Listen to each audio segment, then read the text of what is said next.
Le service, c'est immatériel, intangible, et on a, quand on est une entreprise qui souhaite montrer sa différenciation, cruellement besoin de preuves. La certification de service peut être une des manières d'apporter des preuves à ses clients.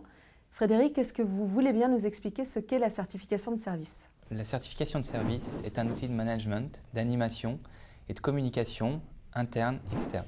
C'est une démarche officielle, définie dans la loi du Code de la consommation et accréditée. C'est une démarche volontaire qui permet d'attester que les engagements de service client sont conformes à un référentiel qui est établi en concertation donc, avec les professionnels, donc ceux qui réalisent la prestation, les utilisateurs, ceux qui sont destinataires de la prestation, et les pouvoirs publics.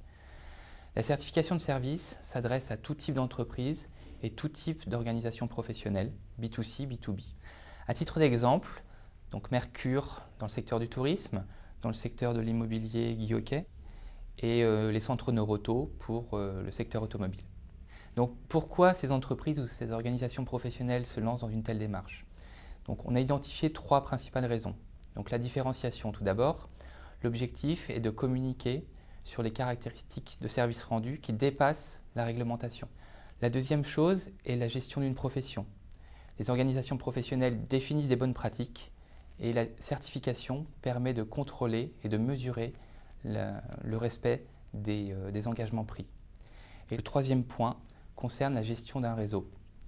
L'objectif pour un réseau de franchise ou une enseigne est d'homogénéiser les bonnes pratiques au sein de son réseau. La certification de service permet d'attester et de mesurer que le service rendu est conforme aux engagements tenus. Je me tourne maintenant vers Franklin.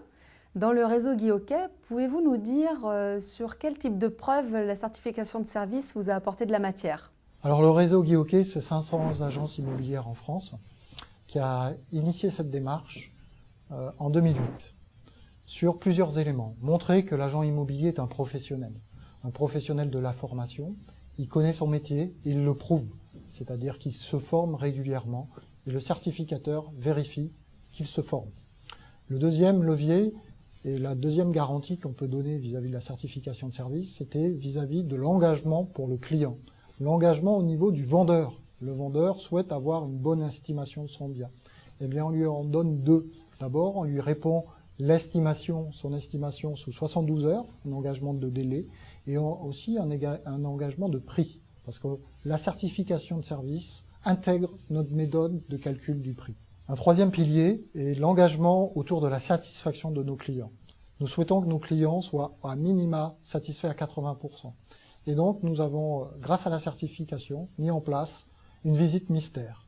Une visite mystère qui rentre dans les agences, qui téléphone aux agences et qui s'assure que l'ensemble du référentiel et la garantie de satisfaction client au niveau des appels, au niveau des visites, au niveau des comptes rendus est bien réalisé.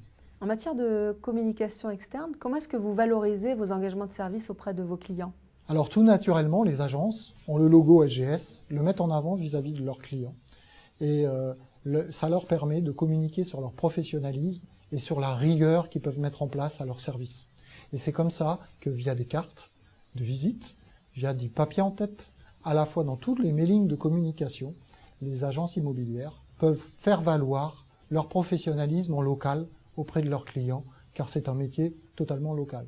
Par exemple, à Toulouse, c'est une population d'ingénieurs qui est très sensible à la certification de service, et c'est un avantage là-bas par rapport à la concurrence. En un mot, si vous aviez un conseil à donner à une entreprise qui souhaite valoriser ses engagements de service, quel serait-il ce conseil? En termes de certification, l'objectif n'est pas de communiquer sur l'ensemble du référentiel, mais de sélectionner 5 éléments différenciants et de communiquer sur ces éléments différenciants.